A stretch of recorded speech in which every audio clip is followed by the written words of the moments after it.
राम राम शेतकरी मित्रांनो, हा आपला जो मक्का होता अगोदर पुढं चालत होता तो मक्का आता 10-12 फुटापर्यंत होऊन गेलेला आहे. विशेष म्हणजे आता पूर्ण भुट्टे निघून गेलेले आहेत. दुधाळ दाना यामध्ये पडून गेलेला आहे. उंची जास्त प्रमाणात आहे. आता वातावरणही थोडंसं क्लायमेट बदललेलं आहे. ज्या भागामध्ये जास्त तणाचा प्रादुर्भाव होता तिथलाही मक्का आता व्यवस्थित झालेला आहे. वाढ गीड सगळं काही एकसारखं आहे.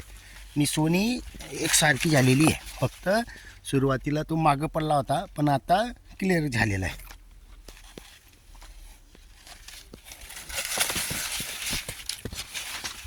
हे बघा, वाढ सर्व काही व्यवस्थित झालेलं आहे.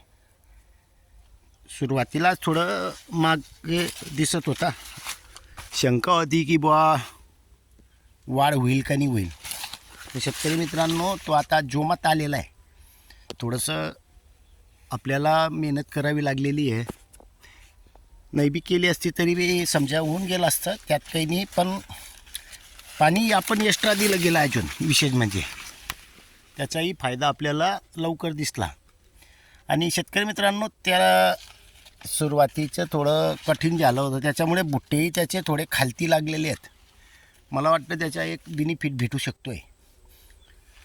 कारण खाली बुट्टे कधी लागले तर याला जास्त प्रभाव म्हणजे वजनात फरक पडतो, आणि जे वरती बुट्टे लागतात त्यांना थोडं वजन कमी येतं. माझा अनुभव या, बाकीच्यांना पटेल नाही पटेल हा त्यांच्या भाग आहे, पण माझा अनुभव आहे खाली बुट्टे लागले तर वजनात फरक पडतो आणि बुट्टेही मोठं असतं.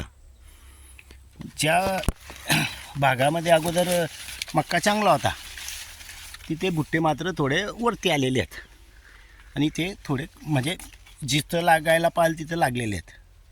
तर शेतकरी मित्रांनो, बघू शकता तुम्ही, ज्या भागमध्ये जास्त तण होतं तिथलाही मक्का आता व्यवस्थित आहे. आणि आपण पाणी फवारणी आणि आपल्या ज्या लिक्विड फर्टिलायझर या लिक्विड सॅलरी हे आपण जास्त प्रमाणात इकडे थोडं जास्त दिलेलं आहे. पण आता पूर्ण एकसारखा झालेला आहे. धन्यवाद.